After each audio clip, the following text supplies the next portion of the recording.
보시며 하나 인사하겠습니다. 당신이 한 가족이라 자랑스럽습니다. 한 번 더 지신의 마음에 인사하겠습니다. 함께 예배할 수 있어 많이 행복합니다.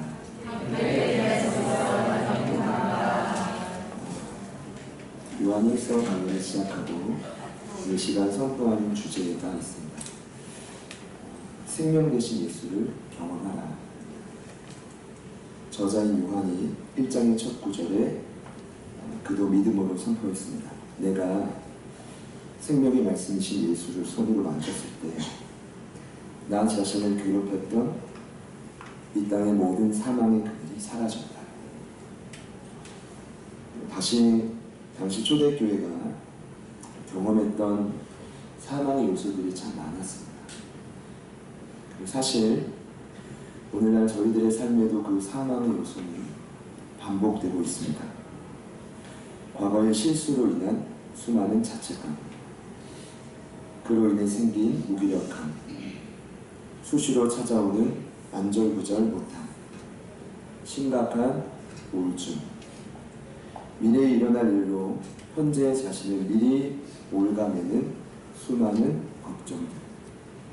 한 단체에서 성인 200명을 대상으로 걱정 진단표라는 것을 제작했다고 합니다. 많은 주제가 나왔지만 전문가들이 그것을 24가지 주제로 정리했습니다. 간단히 말씀드리면 이와 같습니다.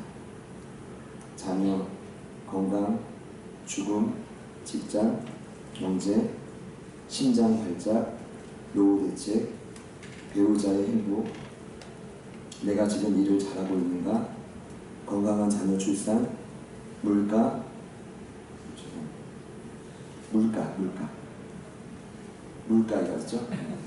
저 물가 읽어놓고 갔어요. 뭐지? 물가, 사고, 타인의 평가, 체중, 금전, 돈입니다. 자동차 보장, 세금, 부모의 죽음, 날씨, 나이 등 여러 사람 앞에서 말하기, 배우자가 전화가 받지 않을 때 자동차 타고 시내 한복판에 들어가기. 자, 마지막입니다. 전문가들이 가장 히스테릭한 주제라고 말했는데 그 마지막 걱정 주제는 걱정할 일이 하나도 없는 것. 그것도 불안하다는 것. 저희 기독교는 이 모든 것을 죄로 인한 사망의 요소라고 말합니다. 그러나 이 모든 것이 생명의 말씀이신 예수님을 경험할 때 극복됩니다. 극복되는 차원을 넘어 그 생명이신 예수가 1장 2절을 보니 저희들을 통해 나타나십니다. 여러분, 이것이 무엇입니까? 신앙의 목표인 제자의 삶입니다. 예수님의 삶을 그저 흉내내는 것이 아니라 2000년 전 그분의 생명의 역사가 나에게도 동일하게 재현되는 것입니다. 옆에 있는 분들께 한 번 더 믿음으로 선포합시다. 지금은 상상할 수도 없지만 당신은 작은 예수가 될 것입니다. 아멘. 이를 위해 반드시 필요한 것이 사귐입니다. 코이노니아. 무엇입니까? 생명이신 예수님을 지속적으로 경험하는 권리입니다. 아버지 하나님과 그분의 아들 예수 그리스도와 함께하는 것. 단언컨대 이것이 요한 1서의 핵심입니다. 그래서 요한은 이 사귐을 1장 3절에 말했지만 1장 5절부터 10절에 이를 때 아주 구체적으로 설명하고 있습니다. 특별한 어구를 하나 선택했는데 그것이 지난주 말씀 제목이었습니다. 만일 우리가. 이 만일 우리가라는 어구를 반복적으로 사용함을 통해 이 사귐을 제대로 하고 있는 부류도 소개했지만 제대로 하고 있지 못한 경우도 소개하고 있습니다. 먼저 사귐을 거부하는 경우가 세 구절에 나왔다고 제가 말씀드렸습니다. 가장 먼저 6절입니다. 만일 우리가 하나님과 사귐이 있다 하고 어둠에 행하면. 제가 지난주에 뭐 복잡하게 말씀드렸지만 간단합니다. 따라합시다. 양다리. 이게 양다리. 전형적인 쉬운 표현 양다리. 사귐도 좋고 이 세상도 좋고 이게 뭡니까? 은혜도 필요하지만 아직 나는 이 세상의 육신과 안목의 정욕을 포기할 수 없다. 저는 이거 정죄하지 않습니다. 이거는 충분히 일어날 수 있는 과정이라고 요한이 말하고 있습니다. 자, 그보다 더 심화된 거부 8절. 만일 우리가 죄가 없다고 말하면 어떤 경우입니까? 죄의 본성이 뚜렷이 드러났는데 부정하는 것입니다. 자, 이 경우는 앞선 6절보다 더 심각한 경우입니다. 왜냐? 깨달았는데 인정하고 있지 않기 때문입니다. 자, 10절. 만일 우리가 범죄하지 아니하였다 하면 하나님을 거짓말하는 이로 만드는 것이다. 어떤 경우입니까? 마지막 거부하는 경우입니다. 죄의 실체가 이제 다 드러났습니다. 하나님도 드러내셨고 공동체에서도 드러났고 가정에서도 드러났습니다. 자, 문제는 뭐냐? 인정하고 싶지 않다. 자, 인정하지 않는 분들의 죄의 본성적인 실체가 있다고 했습니다. 자, 남 탓입니다. 누군가를 탓해야 됩니다. 그래야 이 어려운 마음이 조금이나마 자유로울 수 있기 때문입니다. 자, 그러다가 결국 누구마저 탓하냐? 하나님마저 부정하는 단계에 이르게 된다라는 것입니다. 그럼 이보다 더 깊은 신앙의 배교는 없습니다. 사귐을 거부하는 세 가지 경우. 그리고 한 가지가 있습니다. 사귐을 수용하는 한 가지. 우리 이렇게 살자고 지난주에 같이 선포하고 결단했습니다. 그것이 바로 9절에 나와 있습니다. 만일 우리가 우리 죄를 자백하면. 같이 따라합시다. 만일 우리가 우리 죄를 자백하면. 호모로게오 어떤 뜻이었습니까? 같은 말을 하다, 동의하다. 자, 누구의 말에 동의합니까? 두말할 필요 없이 빛이신 하나님이 비추신 내 안에 있는 연약함에 당신들이 동의하라는 것입니다. 자, 이를 반복적으로 하면 엄청난 선물이 부어집니다. 그것이 깨끗함입니다. 여러분, 자, 복을 받고 깨끗해지는 게 우선이 아닙니다. 성경의 우선은 자백함으로 깨끗해지면 더 많은 열매를 맺는다고 말하고 있습니다. 믿으시기를 축복합니다. 하나님으로부터 뭔가 생명의 역사를 경험하기 원하십니까? 깨끗해지십시오. 풍성한 열매를 맺게 됩니다. 하나님이 쓰시는 그릇은 금그릇도 아니고 음그릇도 아니고 질그릇 나무그릇도 아닌 깨끗한 그릇이라고 말씀드렸습니다. 저에게 숙제가 생겼습니다. 이 말씀을 지난주에 선포했지만 사실 이 사단이라는 이 놈들은 아주 조직적으로 한 주간 저를 얼마나 참소하는지 모릅니다. 제 이제 사실 기도 제목이에요. 저도 이겨내야 되는데, 그렇지만 자유로울 수 없는 질문은 김경환 너는 과연 9절 말씀에 나온 것처럼 자백하며 너의 죄를 동의하느냐. 월화수가 어떻게 지나갔는지 모를 정도로 빨리 지나갔을 것 같아요. 훈련도 다시 시작하고 또 신방도 이렇게 뭔가 사역이 다시 시작이 됐는데 그렇게 눈을 떠보니까 목요일 새벽이 된 것 같습니다. 목요일 새벽이 되고 보니까 우리 이제 뭔가 결단한 바가 한 가지가 있었는데, 그건 다름이 아니라 다시 한번 이제 전도 현장을 지켜야 된다라는 것입니다. 8월의 사역 여러 일들 때문에 제가 나름 제 개인 전도 시간으로 정한 시간이 목요일 오후 3시랑 토요일 오후에 청년들이 나갈 때 같이 전도하러 가는 건데, 어쨌든 이게 좀 많이 놓치고 있었습니다. 그래서 제가 혼자 좀 나갈 수 없어서 정말 진짜 치사하지만 그러면 안 되는데, 이번 주 휴가를 간 우리 멀리 강릉에 간 우리 가까운 이웃이죠. 종범 윤영 전사님한테 전화를 했습니다. 종범 전사님 전화를 안 받으셔가지고 안 받을 리가 거의 없거든요. 특별한 경우거든요. 그냥 참아야 되는데 윤영 전사님한테 전화했어요. 그 시댁에서 그 며느리가 받더라고요. 기어코 물어봤습니다. 이제 강릉인 거 알면서도 혹시 오늘 오냐? 오늘 오십니까? 아니야. 친하니까 오냐? 했더니 목사님 저희 휴가라 이제 내일 아침에 돌아가려고. 그래 내일 와. 근데 나 오늘 혼자 전도 나가려고 한다고 이제 뭐 그냥 나갈 수 있는데 이제 혼자 가는 게 또 이제 몇 주 쉬었다고 혼자 나가는 게 두려운 거예요. 그래서 그래서 동역자들 이제 좀 부른 거죠. 혼자 나갔어요. 이제 전도하고 혼자 이제 다시 한번 땅밟기를 하고 가장 하이 플레이스죠. 저희 그 마전동과 그리고 원당동과 이 당하동이 다 보이는 그 다리 위에 올라가서 뭐 사진 찍어주진 않지만 손을 들고 기도하고 돌아오는 길에 어떻게 자백하지? 그제서야 좀 정신이 들어서 어떻게 자백하지? 그러니까 막상 이제 다급하니까 자백을 해야 되는데 내 죄가 뭔지 모르겠는 거예요. 여러분 양해하고 들어주십시오. 그러면서 제 안에 들었던 궁금증이 그래 거부하는 경우는 세 가지고 자백을 수용하는 경우가 죄송해요. 사귐을 수용하는 경우가 구절한 경우라고 말씀을 드렸는데 자백 어떻게든 이 숙제 같은 일을 계속하려고 몸부림치고 돌아오는 길에 계속 말을 하는데 제대로 자백이 안 되는 거예요. 왜냐? 내 죄가 무엇이지? 죄가 없다라는 게 아니라 이렇게 정신없이 살면서도 도대체 나에게 있는 연약한 죄가 무엇인지 명확하게 깨달아지지가 않는 것입니다. 그래서 제가요 5절부터 10절 말씀을 다시 봤어요. 놓친 게 무엇이 있을까? 원문도 다시 봤어요. 제 핸드폰에 원문 성경이 있기 때문에 다시 보는데 몰랐던 부분은 한 가지 깨달았습니다. 이 만일 우리가가 사귐을 수용하는 경우로 9절에 처음 나온 게 아니라 7절에도 있었다라는 거예요. 7절에 이런 구절이 있습니다.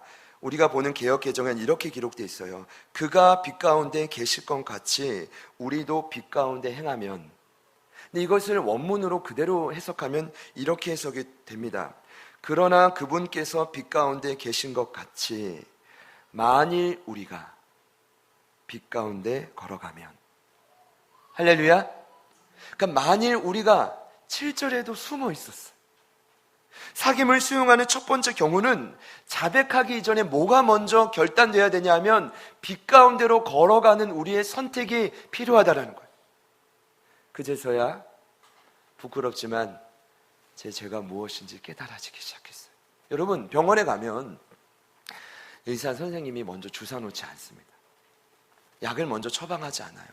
가장 먼저 하는 게 무엇입니까? 진찰입니다. 마찬가지인데 이 논리를 요한이 놓치지 않고 있었습니다. 하나님의 빛의 자리로 들어가는 나아가기를 선택을 네가 먼저 하면 자백할 수 있는 것입니다. 3대 1이 아니라 지난주 설교를 잘 들으신 분 3대 1이 아니라 3대 2 사귐을 수용하는 경우가 9절만 있는 게 아니라 7절부터 9절로 이어지고 있다. 여러분 드러난 죄가 아니요 그 죄가 밝히 깨달아지시기를 축복합니다. 그리고 그거 모든 연약함이 부끄러워도 동의해 하시기를 축복합니다. 자, 그런 의미로 우리 9절 말씀을 같이 암송해 보겠습니다. 자, 만일 아주 유명한 구절이기 때문에 저 내심 기대하는 마음으로 오늘 이 자리에 섰습니다. 자, 저를 보겠습니다. 자, 시작. 만일 우리가 우리 죄를 자백 그는 미쁘시고 의로우사 우리 죄를 사하시며 모든 불의에서 우리를 깨끗하게 하실 것이요. 사실 조금 기대했는데 우리 한 번 더 이제 좀 다시 한번 생기하면서 암송해 보겠습니다. 자, 만일 우리가 시작.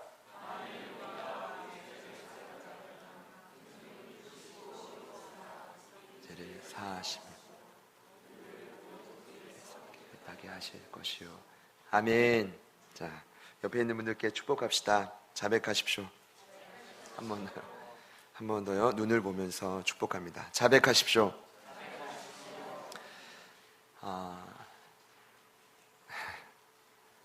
오늘 이어진 본문은 한 절인데 저는 이 한 절을 이렇게 소개하고 싶습니다. 사귐을 수용하는 그 사귐을 깊이 경험하는 마지막 케이스입니다. 만일이라는 표현이 요한일서에서 마지막으로 그리고 6번째로 마지막으로 오늘 2장 1절에 나오고 있습니다. 같이 한 번 더 본문을 읽어보겠습니다. 시작. 나의 자녀들아 내가 너희 것을 너희에게 했으면 너희로 죄를 범하지 않게 하려 함이라. 만일 누가 죄를 범하여도 아버지 앞에서 우리에게 대언자가 있으니 곧 의로우신 예수 그리스도시라. 아멘.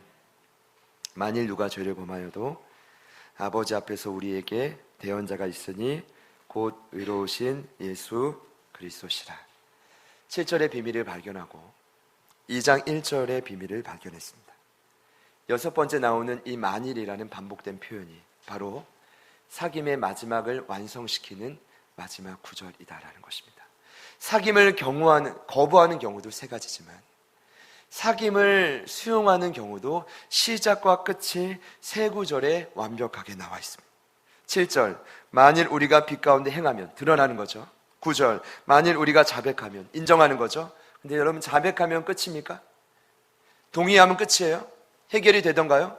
제가 이번 주 경험한 바로는 해결이 안 됩니다. 한 가지가 더 필요합니다. 그것이 바로 뭐냐 하면 우리의 모든 죄를 용서하는 근거인 대언자이신 예수. 오늘 1절에 나와 있습니다. 만일 누구라도 죄를 범할지라도 대언자가 있으니. 여러분, 하나님은 공의로우신 분이십니다. 하나님은 심판의 하나님이십니다. 결코 호락호락한 분이 아니십니다. 그런 그분이 오늘 저와 여러분을 다시금 받아들여 주시는 이유는 한 가지입니다. 대언자 되신 예수님 때문입니다. 오늘 말씀 제목입니다. 같이 한번 따라 합시다. 대언자가 있으니. 예수님이 저희들의 삶에 유일한 생명이 되실 수 있는 이유가 바로 여기에 있습니다. 그분만이 저와 여러분의 유일한 대언자가 되시기 때문입니다. 이 사실을 믿으시는 분들만 아멘해 보시죠. 저는 과거의 믿음의 선배들의 삶이 지금보다 훨씬 더 큰 고난이 있었다고 생각합니다. 아마 그 어려움을 겪으신 분들이 많지만, 그래서 이 믿음의 선배들이 습관처럼 고백했던 찬양이 많지만 그 중에 한 고백이 이런 고백이 있습니다. 십자가 십자가 내가 처음 볼 때에 나의 맘의 큰 곳도 사라져 오늘 믿고 내 눈 맑았네 참 내 기쁨 원하 십자가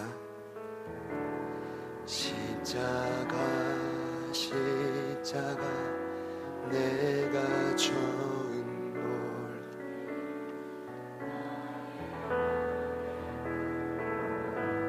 사라져 오늘 믿고 내 눈 막았네 참 내 기쁨 영원한 만왕의 왕 만왕의 왕 내 주께서 왜 고통당했나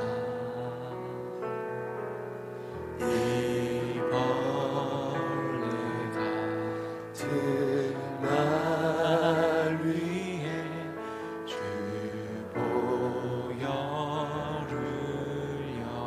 2절도 고백합시다. 주 십자가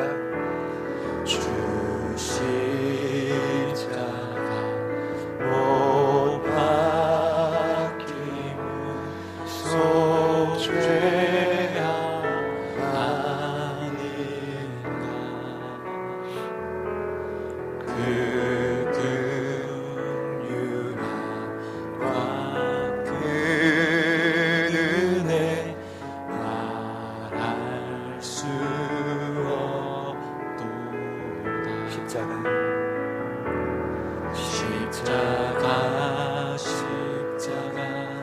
내가 처음 볼 때 나의 맘의 큰 곳도 사라져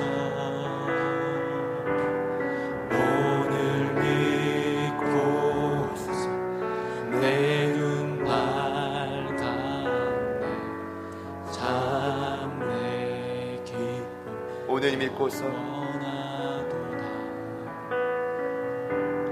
오늘 믿고서 내 눈 밝았네 참 내 기쁨 영원하도다. 선녀님이 제안해 주시는 음성은 오늘 다시 당신의 믿음을 고백하라. 십자가 대언의 은혜를 믿으라. 그러면 여러분의 눈과 마음이 다시금 밝아진다라는 것입니다. 여러분, 그런 은혜가 오늘 저와 여러분에게 있기를 축복합니다. 그래서 오늘 예배가 마쳐질 때 내 삶에 있었던 모든 사망의 요소가 다 극복되는 은총이 있기를 축복합니다. 오늘 말씀의 결론이 그렇습니다. 자, 사귐을 제대로 해보려고 빛으로 드러났고 자백도 했지만 그 모든 사귐을 완성짓는 마지막 구절이 바로 오늘 2장 1절에 있다라는 것입니다. 오늘 말씀을 보니 좀 나누고 싶은 것이 있는데, 요한이 글을 이렇게 씁니다. 내가 오늘 이 글을 씀은 너희로 죄를 범하지 않게 하려 함이다. 요한 1서가 기록된 또 하나의 중요한 목적이 나옵니다. 그 목적은 분명합니다. 성도들로 하여금 죄 짓는 삶을 내가 예방하겠다. 사실은 주님과의 사귐을 지속하는 것보다 더욱 중요한 것은 예초에 죄를 짓지 않도록 예방하는 것입니다. 여러분, 오늘 그래서 요한이 쓴 이 1절 서론에 기록된 전제가 있습니다. 그건 뭐냐 하면 그토록 뜨겁게 부흥했던 초대교회도 죄로 인한 문제로부터 자유롭지 못했다라는 것입니다. 저는 먼저 이 말씀을 묵상하면서 제 마음에 하나님이 안심을 주셨습니다. 경아나 안심해라. 제자들 교회만 그런 것이 아니다. 사도 요한이 사역했던, 내가 그토록 촉망받는 제자라고 말했던 그가 친히 개척했던 그 교회도 죄로 인한 문제로부터 성도들이 또 요한도 자유하지 못했다. 예를 들면 말씀 후에 등장합니다. 이런 것입니다. 서로 간의 다툼, 분열, 그로 인해 교회 공동체를 떠나는 일, 장기 결석자, 반복되는 불평, 지도자와 성도들 간의 불화. 이것이 오늘 저희들만의 문제가 아니라 2000년 전 사도 요한이 사역했던 교회에도 동일하게 있었다는 사실, 여러분 믿어주시기를 축복합니다. 자, 마음의 안심이, 근데 그 안심이 여러분, 저와 여러분에게 방종이 되지 않기를 축복합니다. 이 구절은 그러니 우리가 초대교회도 그랬으니까 마음껏 멋대로 내 뜻대로 방자에 살아도 되는구나? 아닙니다. 당연히 있을 수 있는 일이구나? 아닙니다. 그런 의미가 아니라 그럴 수 있지만 그 죄의 문제를 미리 예방하자라는 것입니다. 옆에 있는 분들께 한 번 더 이렇게 축복합시다. 그때 당신이 왜 그러셨는지 제가 이제 알겠습니다. 저에게 한번 해주시죠. 목사님이 왜 그때 왜 그러셨는지 제가 조금 이해하겠습니다.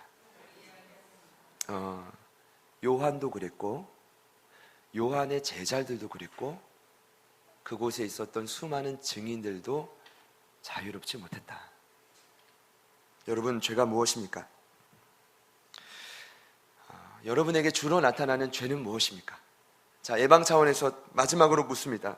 왜 그것이 반복적으로 저와 여러분의 삶에 나타나서 나 자신을 무기력하게 만든다고 생각하십니까? 제가 흥미롭게 읽고 있는 책이 한 권 있습니다.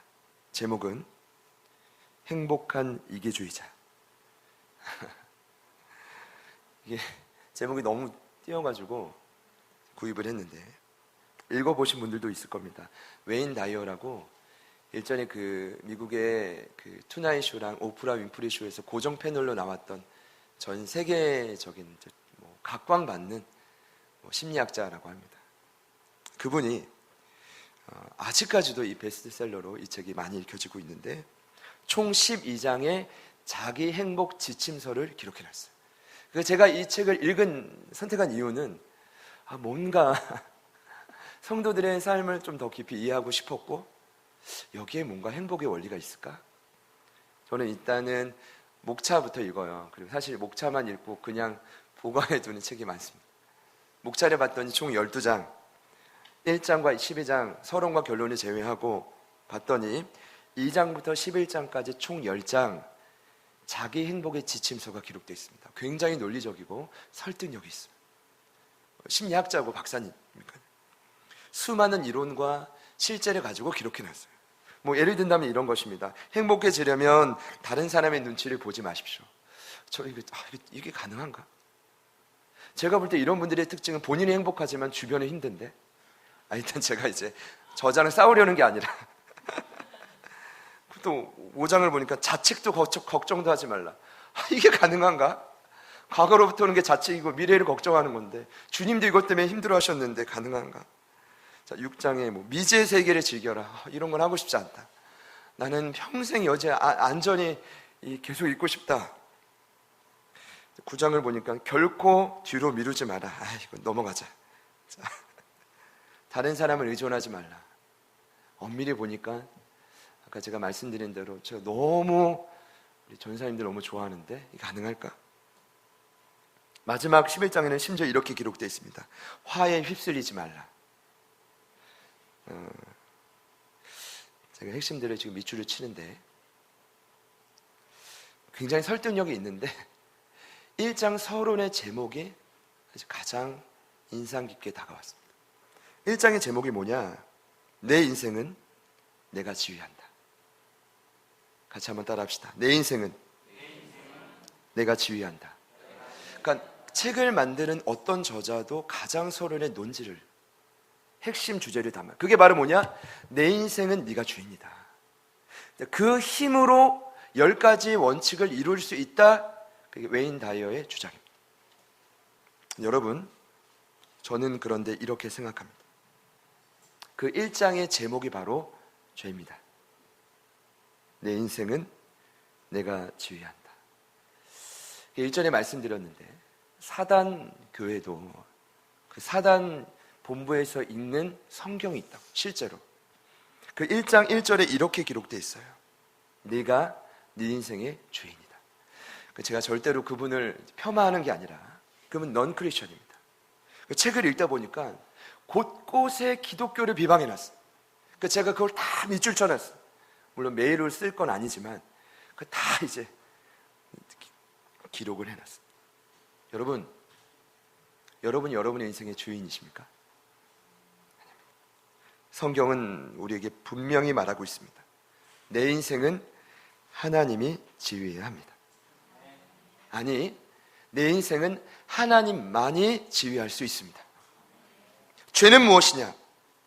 저와 여러분 스스로 때로는 구원을 받았어도 여전히 스스로 그 안전한 원리를 깨뜨리는 것입니다. 창세기 3장 5절을 보면 아담과 하와가 죄를 지은 목적은 한 가지였습니다. 무엇이었습니까? 하나님과 같이 되는 것입니다. 더 이상 하나님의 간섭이, 창조주 하나님의 간섭이 불편하다는 것입니다.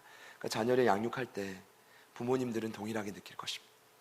아직 자녀들이 독립할 때가 되지 않았는데 어찌나 그 간섭을 싫어하는지 모릅니다. 말을 해도 그 지침대로 따라하지 않습니다. 정말 만에 하나 따라하면 너무 기쁩니다. 예를 들어 유원이가 갑자기 와서 저희 집을 담보로 2천만 원만 대출해달라고, 내가 나가서 멋지게 살다가 성공해서 돌아오겠다고 대출해준다 한들 우리 그 아이의 인생은 그때부터 망가지는 것입니다. 여러분, 저는 이렇게 생각해요. 성인이 돼서 독립을 하고 가정을 이룬다 할지라도 우리가 영원토록 그 간섭에서 자유할 수 없는 경우가 있습니다. 그게 바로 무엇이냐? 하나님의 간섭입니다. 하나님의 지위입니다. 하나님의 역사입니다. 믿으시기를 축복합니다. 옆에 있는 분들께 축복합시다. 당신이 아무리 성장해도 하나님의 간섭을 벗어날 수 없습니다. 그것이 죄입니다. 그렇다면 오늘 사도 요한이 말하고 있는 하나님의 자녀된 성도들이 짓고 있는 죄는 무엇입니까? 제가 생각할 때 그 죄는 예수님을 믿었는데 하나님의 자녀가 된 지 오래됐는데 그럼에도 불구하고 여전히 하나님이 간섭할 수 없는 나만의 영역입니다. 삶의 어느 한 영역만큼은 하나님의 빛으로도 비칠 수 없는 견고한 진, 쓴뿌리, 그것이 아직 저와 여러분 안에 남아있다라는 것입니다. 그것이 자녀에 대한 마음이든 미래에 대한 계획이든 재정의 쓰임이든 내가 일하고 있는 일터의 모든 방식과 계산이든 상관없습니다. 그것이 무엇이든 요한이 지금 분명히 전제하고 있는 진리가 있습니다. 그것은 바로 무엇이냐? 그 어떤 훌륭한 성도들이라 할지라도 본인을 포함하여 그 어느 누구라도 죄의 영향 안에서 자유한 자는 아무도 없다라는 것입니다. 그러나 오늘 말씀의 결론은 너무나 감사한 건 그런 너희라 할지라도 그 지금 이 말을 쓰고 있는 나 요한 자신이라 할지라도 그리고 내가 알지 못하는 초대교회 모든 성도들이라 할지라도 그 어떤 누구라 할지라도 그 모든 상황을 통합해서 오늘 2장 1절 말씀은 저와 여러분에게 이렇게 선포하고 있습니다. 만일 누가 죄를 범하여도, 만일 그 어느 누구라도 흉악한 죄를 저질렀어도 대언자가 있으니 우리는 회복될 수 있다. 대언자가 있으니 우리는 변화될 수 있다. 대언자가 있으니 우리는 예수님처럼 제자들처럼 생명을 나타낼 수 있는 그런 존재가 될 수 있다.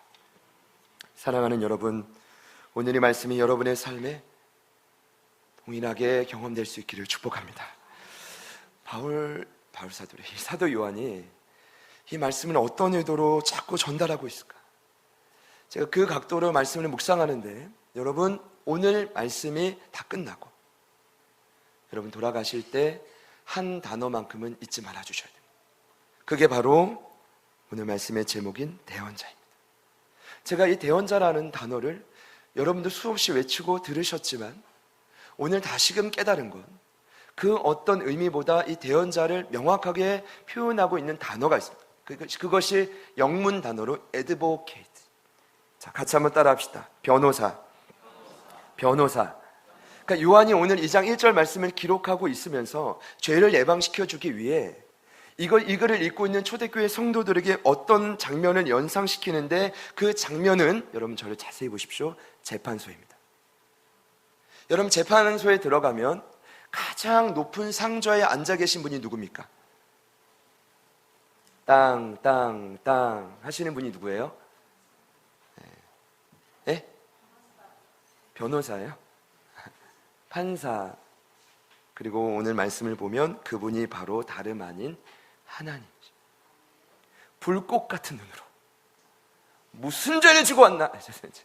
제가 이제 약간 제가 직업상 여러분보다는 상좌에 자리에 있으니까 하나님이 무슨 죄를 지고 왔나?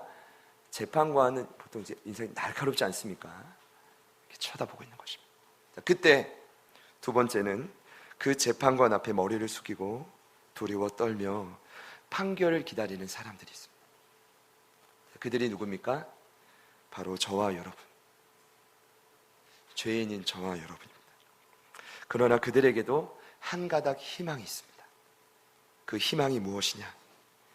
이미 저희들을 위해 구원하기 위해 또 십자가에 죽으시고 지금도 gat에서 대언해 주시는 변호사 누구죠? 예수 그리스도. 그러니까 죄송해요.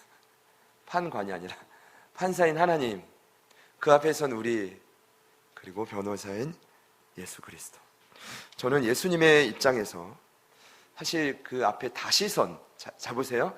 분명히 이전에 은혜 받고 구원받고 역사를 경험했는데 또 그 자리에 나온 죄인인 저희를 보는 예수님의 마음이 굉장히 치근하실 것 같아요. 아니에요, 여러분? 누군가 이 고개를 이렇게 괘씸합니까? 내가 너 때문에 십자가에 죽었는데 또 죄를 짓고 왔어? 괘씸하게 여기십니까? 저는 그럴 수도 있다고 생각합니다. 어찌됐건 우리 주님의 마음은 그 판사 앞에 선 우리의 모습을 보며 얼마나 속상하고 안타까우실지를 생각해 봤는데 여러분 상관이 없습니다. 왜냐? 우리 예수님 변호사이신 예수님, 대언자이신 예수님이 치르신 십자가의 대가가 너무나 엄청나기 때문에 우리가 과거에 어떠한 죄를 저질렀어도 그 죄는 오늘 말씀에 의하면 다시 한번 사함받을 수 있다는 것입니다. 믿으시기를 축복합니다. 제가 말씀을 자세히 보면서 하나님의 얼굴을 제가 직접 보지 못했지만 상상해 봤어요. 변호사이신 예수님이 그 앞에 딱 섰을 때 내가 저 죄인을 위해 십자가에 죽었다고 다시 한번 죄사함을 구할 때 하나님의 얼굴 표정이 점차 바뀌는 듯한 느낌을 받았어요. 그 심판의 얼굴이 아니라 긍휼의 눈빛으로 점차 바뀌고 마침내는 이렇게 판결하시더라고요. 김경환, 경환아, 무죄를 선고한다. 저와 여러분의 인생에 있어서 가장 나락으로 끌어당기는 문제는 돈 때문이 아니에요. 우리 주변의 어떤 환경 때문이 아니라 죄로 인한 사망의 요소임을 깨달아야 합니다. 그러니 우리에게 가장 큰 은혜는 예수를 믿었음에도 불구하고 여전히 죄사함 받을 수 있다는 그 사실, 변호사 예수님 때문에 날마다 선포되는 그 무죄 판결, 경환아, 무죄를 선고하노라. 할렐루야, 할렐루야. 우리 이름을 넣어서 한번 선포합시다. 자, 안무와 함께 시작. 무죄를 선고하노라. 할렐루야. 옆에 있는 분들께 축복합시다. 당신에게 대언자 예수의 이름으로 자, 무죄를 선포하노라. 아멘. 이 말씀을 준비하는데 와, 요한 참 대단하다. 야, 이 놀라운 기독교의 진리를 이렇게 풀어가다니. 그리고 우리 하나님도 대단하시고 예수님도 대단하시다. 그때 저에게 보였던 분은 요한입니다. 어떤 마음으로 이 글을 썼을까? 아마도 이 말씀을 전하고 있는 요한의 눈과 마음은, 그리고 그 음성에는 하나님의 관용과 사랑이 넘쳐났을 것입니다. 만약 본인이 죄인이라고 생각하지 않았다면 이런 표현도 쓰지 못했을 것입니다. 그리고 이렇게 말했을 것입니다. 우리에게 대언자가 있으니라고 말하지 않고 너희에게 대언자가 있다고 아주 논리적이고 법률적인 말로 그들을 정죄했을 것입니다. 그러나 그렇지 않습니다. 오늘 요한이 이렇게 말합니다. 우리에게 대언자가 있다. 그럼 그 우리 안에 누가 포함됩니까? 이 말을 쓰고 있는 나도 포함됩니다. 나도 예수님을 과거에 수없이 손으로 만졌고 그 못자국도 봤지만 또다시 죄 때문에 넘어지고 쓰러지는 나 자신을 보니 나에게는 이 사귐이 없이는 이 땅을 살아갈 수 없었다. 그러니 너에게도 이 선물을 말하고 싶다. 여러분, 그 대언자 되신 예수님, 그분은 오늘 그분은 오늘 요한이 의로우신 예수다라고 표현하고 있습니다. 우리 마지막으로 같이 한번 따라 합시다. 의로우신 예수님. 예수 그리스도지만 제가 이제 마지막 말씀을 좀 이렇게 나누고 싶은 내용은 오늘 요한이 그 대언자 되신 예수님을 마지막으로 이렇게 표현했다. 의로우신 예수다. 여러분, 의롭다라는 뜻이 무엇입니까? 그 문자 그대로 보면 디카이온, 어떤 뜻이냐면 완전하다는 뜻입니다. 여러분, 하나님, 다시 말씀드립니다. 그 판사이신 하나님은 이 세상의 그 어떤 재판관보다 호락호락한 분이 아닙니다. 모든 걸 다 알고 계십니다. 그러면 변호사는 더 호락호락하면 안 됩니다. 완전해야 됩니다. 그게 의롭다는 뜻입니다. 그분은 이 땅을 살아가시면서 그분의 삶에 어느 것 하나 죄가 없었던 분입니다. 근데 그분이 더 의로우실 수 있었던 이유는 아버지에게 주신 그 사명, 십자가의 죽음과 부활을 마지막까지 그분이 이루셨기 때문입니다. 그래서 제가 이 의로움을 계속 묵상하고 따라가다 보니까 어디까지 따라갔냐 하면, 주님은 저와 여러분 위해 십자가에 죽으시고, 할렐루야, 그 3일 만에 부활하셨는데, 그리고 오늘 이 요한을 처음 만나줄 때 보니까 여러분 아시죠? 그들에게 가장 먼저 뭘 보여주셨습니까? 손에 난 못자국과 창자국을 보여주셨죠. 저는 처음에 이렇게만 생각했어요. 그것은 예수님이 다시금 부활했다는 증명일 뿐이다. 근데 그게 아니에요. 여러분, 한번 생각해 보십시오. 성경 어느 곳에도, 계시록에도 고린도전서에도 훗날 우리가 부활의 몸이 됐을 때 그 몸은 완전하다고 표현하고 있습니다. 나팔 소리가 날 때 우리가 이제 썩은 육체를 할지라도 부활하는 몸은 전혀 의미 없이 썩지 아니할 완전한 것입니다. 믿으시기를 축복합니다. 그런데 여러분, 첫 번째 부활의 열매가 되신 예수님의 몸은, 제 궁금증은 이런 표현이 좀 위험할 수 있지만 완전하지 않았다. 그 몸에 고통과 죄의 흔적이 남아있죠. 그게 바로 무엇입니까? 구멍난 못자국, 옆구리의 창자국입니다. 저는 처음에 이것을 예수님이 부활의 증명의 사건으로만 생각했는데 그것이 아니에요. 제가 이번 주에 새롭게 깨닫는 게 있습니다. 그것이 바로 무엇이냐면, 그분이 굳이 부활의 몸으로, 완전한 몸으로 씻고 승천할 수도 있지만 지금도 여전히 이 구멍난 못자국, 창자국을 갖고 있는 이유는 한 가지입니다. 저와 여러분의 영원한 대언자가 되어주셔야 되기 때문입니다. 하나님 앞에 섰을 때 그때마다, 여러분 한번 생각해 봐요.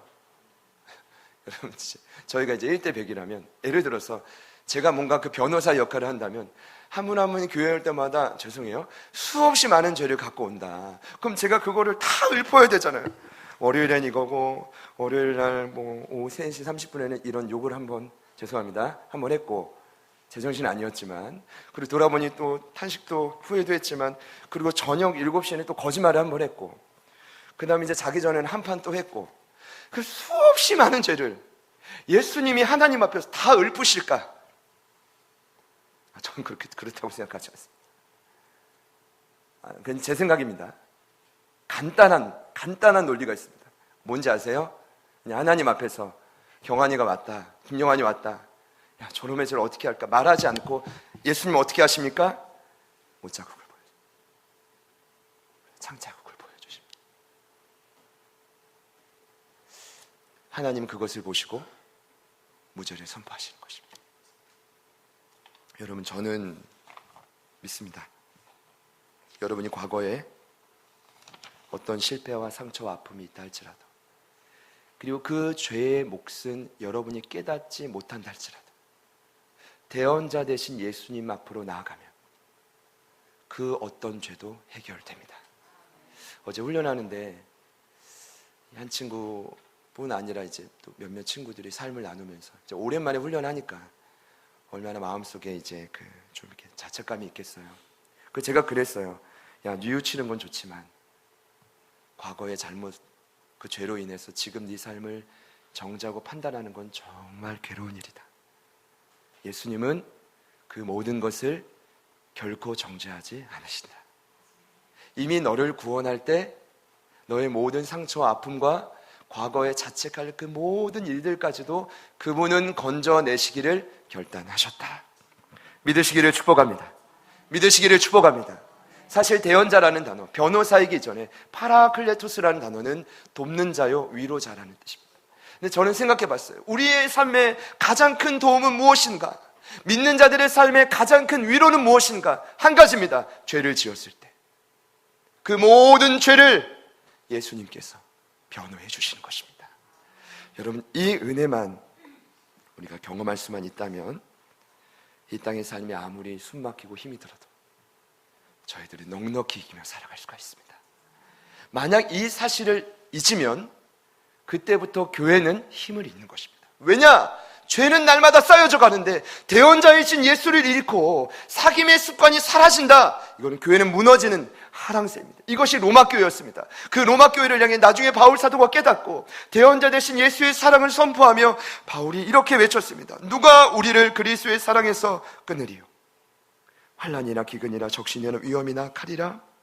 우리가 종일 주를 위하여 죽임을 당하게 되며 도살당한 양과 같이 여김을 받았다. 그러나 우리를 사랑하시는 이로 말미암아 우리가 넉넉히 이긴다. 할렐루야.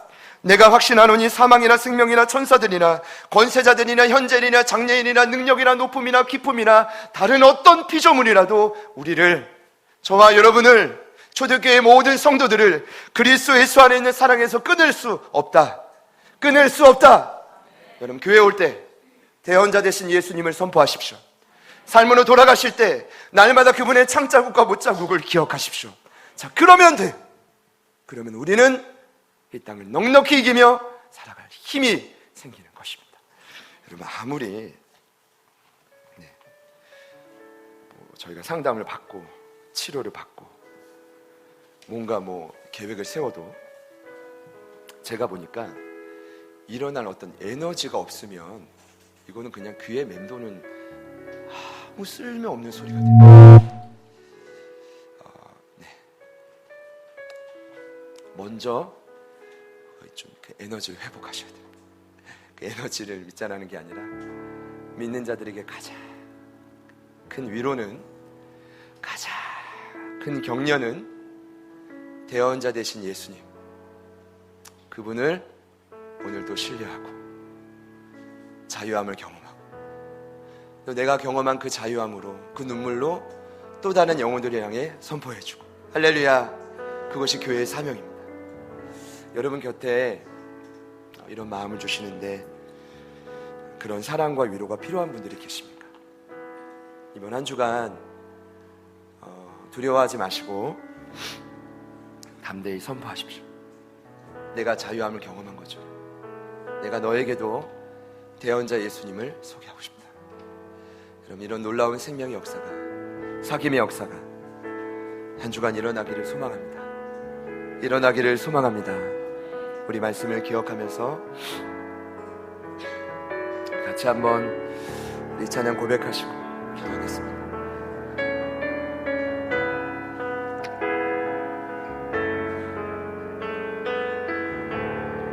죄악 가운데 머물러 있던 나의 삶이 그리스도와 함께 십자가로 연합되었네.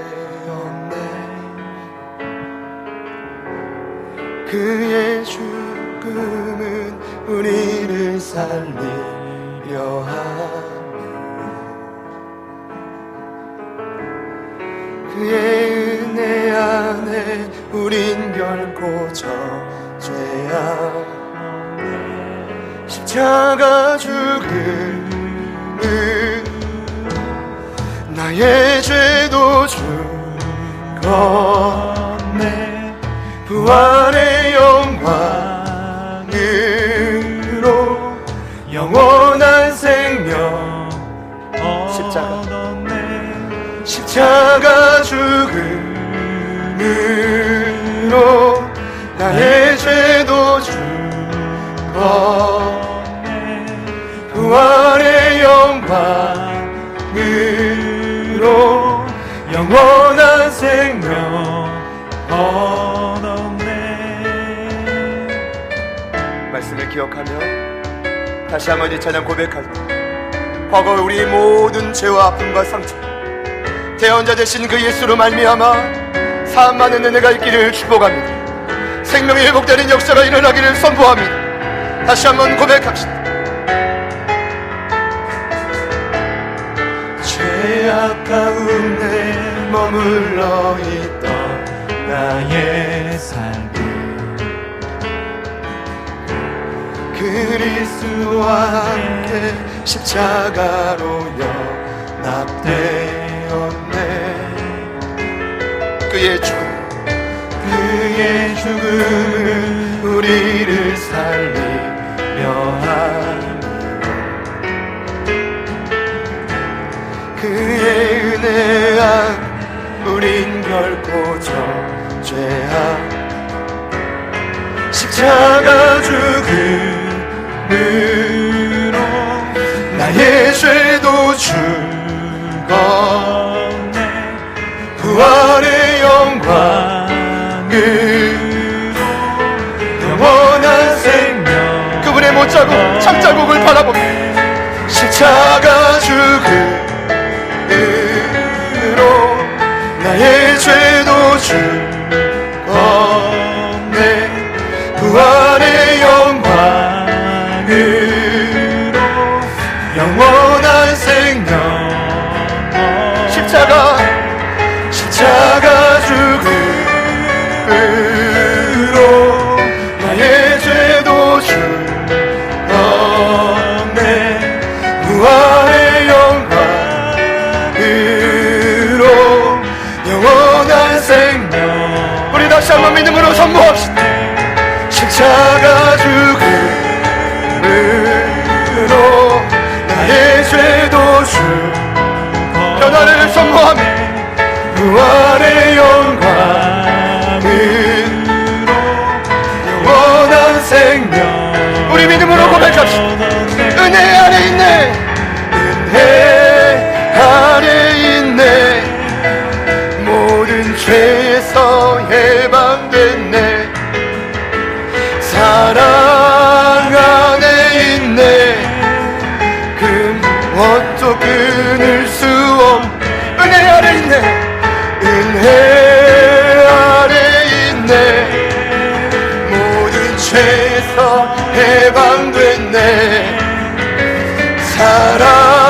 끊을 수 은혜 아래 있네. 은혜 아래 있네. 모든 죄에서 해방하셨습니다. 모든 상처받은 뿌리는 사라졌습니다. 사랑 안에 영원한 사랑을 신뢰합니다. 어떻게 한 번 더 고백합시다. 은혜 아래 있네. 모든 죄에서 해방됐네. 사랑 안에 있네. 누구도 끊을 수 없네. 십자가로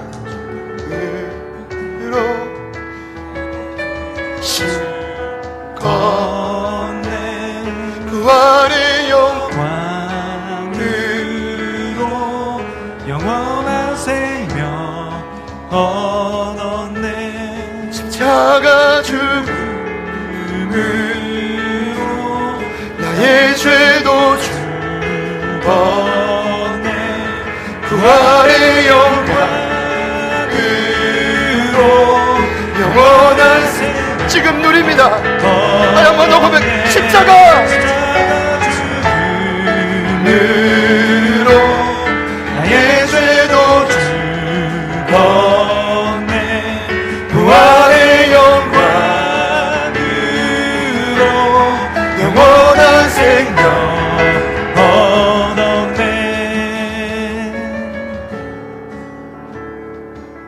여러분을 쫓아갑니다. 여러분의 죄는 무엇입니까? 여러분의 삶에 아직 하나님이 비출 수 없는 그 삶의 영역은 어디입니까? 그리고 무엇 때문에 그것이 자꾸만 내 삶에 나타나 나를 무기력하게 만든다고 생각하십니까?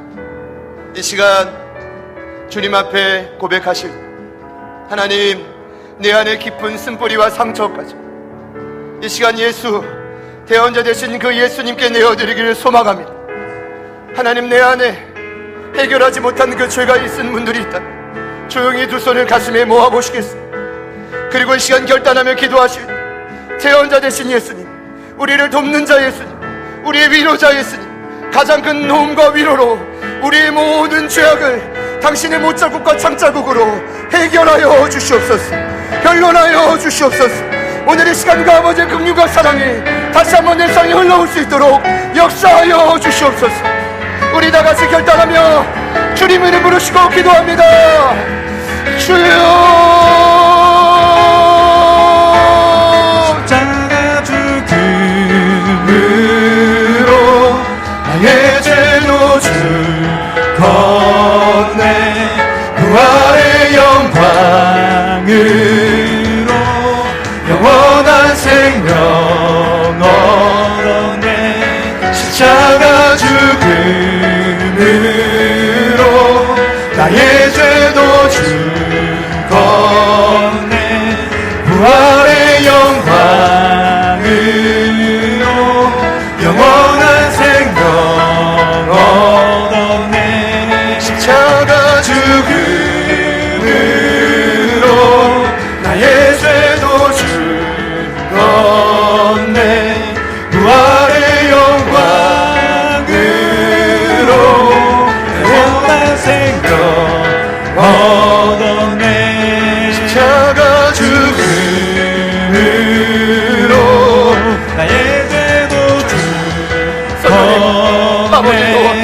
부활의 하나님의 하나님, 우리 안에 있는 모든 수고리와 영원한 생명 하나님 대언자 되신 그 예수 아래, 변호자 되신 그 주님 아래, 하나님이 모든 것을 해결받고 하나님 아버지 능력 아래서 하나님 우리가 해결받고 도움받고 다시 한번 살아난 역사가 일어나게 하여 하나님 삶의 목적에 있는 그분 하나님 끊임없는 그 죄악의 굴레가 하나님 오늘 이 시간 대언자 되신 그 예수 이름으로 끊어졌음을 선포. 하나님 우리 안에 있었던 모든 어둠의 요소들이 해결받게 하시고 해결되게 하시고 살아나게 하시고 생명을 누리게 하시고 다시 한번 주님 도와주시고 하나님 역사하시고 하나님 역사하시고 아버지 역사하시고 예수님 역사하시고 성령님 도우시고 성령님 일하시고 주님 도우시고 주님 도우시고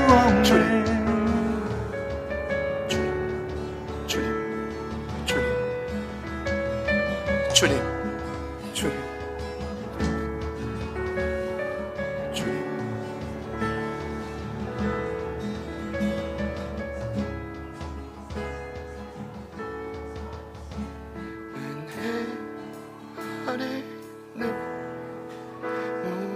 죄에서 해방됐네. 사랑 안에 있네. 끊을 수 없네. 은혜 안에 있네. 모든 죄에서 해방됐네. 사랑 안에 있네. 그 무엇도 끊을 수 없네. 은혜 안에 있네. 모든 죄에서 해방됐네. 사랑 안에 있네.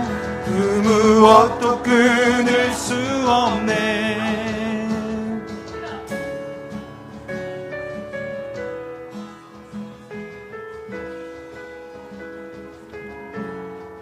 나의 자녀들아,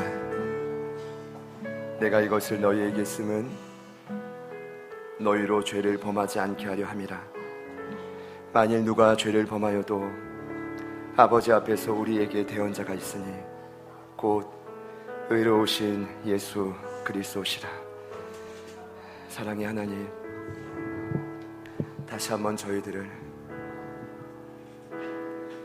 따스한 사랑의 눈빛으로 보듬어 주시고 지켜봐 주신 것 감사합니다.